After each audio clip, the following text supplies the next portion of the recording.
Students, hope you are fine. Please open your English books and open lesson number 3, My Early Home. As you know that we have read half of this lesson yesterday and we will be completing the rest of its half. And before proceeding towards the next, I will give you, let's recall what we have read yesterday about the lesson. As you know that this lesson is actually a small extract of the novel written by Anna Sewell. Okay, and the book was all about the life story and experiences of a horse whose name was Black Beauty and who was treated very well by his owner, and he was basically the narrator of the story, right? He was telling in his own words about the feelings, about the story of his early childhood. And we read about Black Beauty's experiences regarding his mother, his fellows, and with other human beings, as well as we learned so far that there were 6 colts there, and they used to run together, they used to play together, but there they were kicking and biting each other also. So please keep your pencils in your hands, and here we go. We'll start from one day. One day when there was a good deal of kicking. As I told you that when he was playing with his companions, his age fellows, they were kicking and pushing each other and biting each other.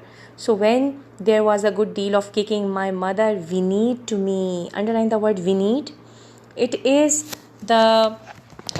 actually the first, it is the past form of whinny, a noise horses make. She whinnied to me to come to her, and then she said, I wish you to pay attention to what I am going to say to you. The calls who live here are very good calls, but they are cart horse calls, and of course they have not learned manners. You have been well bred and well born. Your father has a great name in these parts, and your grandfather won the cup 2 years at the New Market races. Your grandmother had the sweetest temper of any horse I ever knew, and I think you have never seen me kick or bite. Students, can you imagine that a horse's mother is telling her, educating him about the background, rather the splendid background of her forefathers, telling him about his father, telling him about his grandfather. So what in a conclusion she wanted to let him know that you belongs to a very good family. Okay, so I hope you will grow up gentle and good and never learn bad ways. Do your work with a good will. Lift your feet up well, and when you trot, you never bite or kick even in play. Such a good advice. Can you even think like that? A horse or a horse's mother can advise like that to her son. I never had forgotten my mother's advice, and the son is very good at the same time. I knew she was a wise old horse, and our master thought a great deal of her. Students, is there any single advice from your mother that you have still kept in your mind? Is there any? Take few moments and think in your mind. Yes, there is. Inshallah, when we will meet in our classes one day, we will discuss about it. Okay, right. Her name was Duchess. Underline the word Duchess. But he often called her Pet. Who often called her Pet, and who has named her Duchess? The master. They are talking about master. Students, Duchess is actually the title for a wife or of duke. Actually, this is affectionate form of addressing some address used by a man to a woman. Students, sometimes it happens then our mother, when she is very affectionate to us, when she feels so much love for us, she might have called you my princess. Yes. So the same was relationship was having master with the mother of Black Beauty. The masters and pets relationship is just like parents and kids. They are very affectionate and kind towards their pet. So with great affection and great love, master has named her Duchess. Our master was a good, kind man. He gave us good food, good lodging, and kind words. He spoke as kindly to us as he did to his little children. We were all fond of him, and my mother loved him very much. When she saw him at the gate, she would neigh. Underline the word neigh. Neigh means when you can say this is the sound of horses, a horse's sound. With joy and trot him up to him, he would pat and stroke her and say, "Well, old pet, and how is your little darky?" Darky mean a black person. I was little dark black. Who was dull black? Black Beauty. So he called me Darky. Then he would give me a piece of bread which was very good, and sometimes he brought a carrot for my mother. All the horses would come to him, but I think we were his favorites. My mother always took him to the town on a market day in a light gig. Underline the word gig. Students, gig is a light two-wheeled carriage pulled by one horse. You see, in this whole paragraph, Black Beauty has mentioned and praised the character of his master. He said that how he he explained the bond between master and pet. He told us that how affectionate was the master, and how they enjoy being their pets, his pet. They enjoy his love with them. There was a bluff boy, Dick. Please underline the word bluff boy.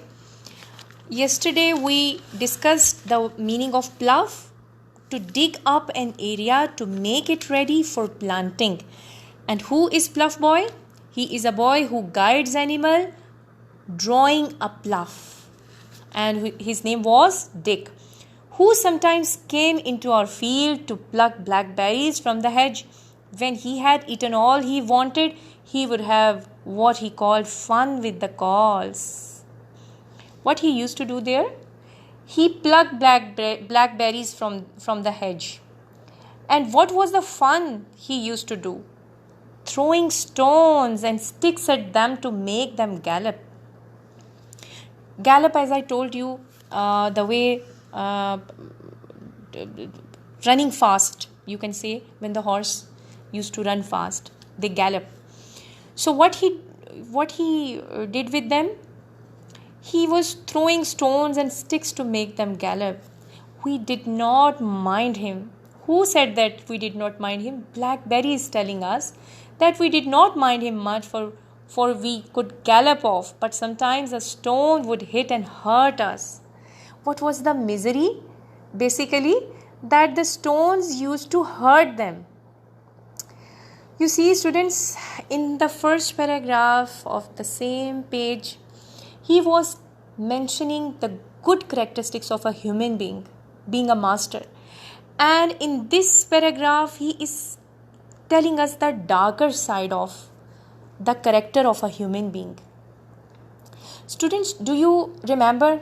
We all have been through this experience in our life. When we are kids, we don't think much about so many things. So we used to hurt animals uselessly and purposelessly, sometimes by throwing stones on them, sometimes by throwing things on them or hurting them. Do you think that this is good behavior?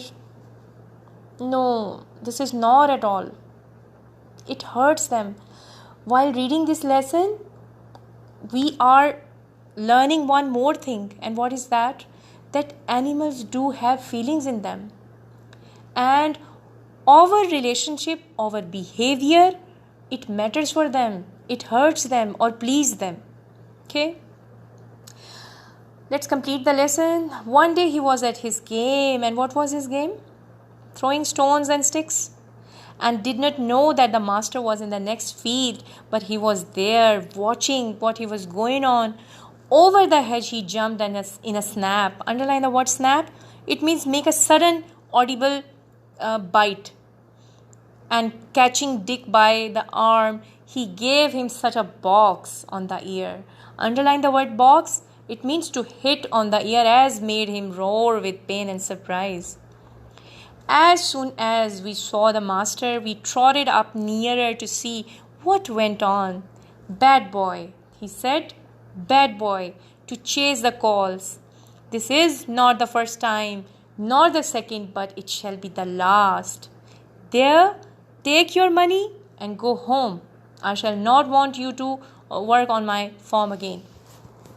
Students, this is the behavior of an affectionate master. This is, as I told you, this relationship between the master and the pet is just like parents with their kids. Our parents cannot bear this. This is unbearable for them if they will see somebody who is harming us in front of them, isn't it? So that is the same, you can say, reaction the master gave. He did not even give him chance, isn't it? He didn't give him chance. He asked him all at once that just get lost, get out of here. I don't want to see you. Take your money and don't you ever come back again. So we never saw Dick anymore. Old Daniel, the man who looked after the horses, was just as gentle as our master, so we were well off. Students, this is all about the lesson. Hope you have enjoyed it a lot. Now, I want you to think about something. Did you ever think before reading this lesson that animals can think like that? And what do they think about human beings? Or what they really do feel and assess about our behavior towards them? Did you ever think before reading this lesson? Okay, let me tell one thing. What do you think? What is the main difference between animals and human beings? They eat, they sleep, they have family like us. They born and they die. But what is the actual difference between them and us? You know what? We can speak and they cannot. We can express our feelings where they cannot. So we realized after reading this lesson that animals do have feelings. They feel our behaviors, both good and bad. For them, our actions does matters a lot. Right? And other important theme is that horses, as well as all animals and also people, ought to be treated kindly, ethically and humanly. Okay? And the main theme of the Black Beauty was all about to care the animals, particularly horses. So, if you have ever hurt any animal in your life, promise yourself that you will not do this again, okay? Be gentle with them because they also have feelings, okay? So, hope you have enjoyed the lesson. Inshallah, with the words meaning and the question answers, we will meet in our next session. Till then, stay blessed. Goodbye.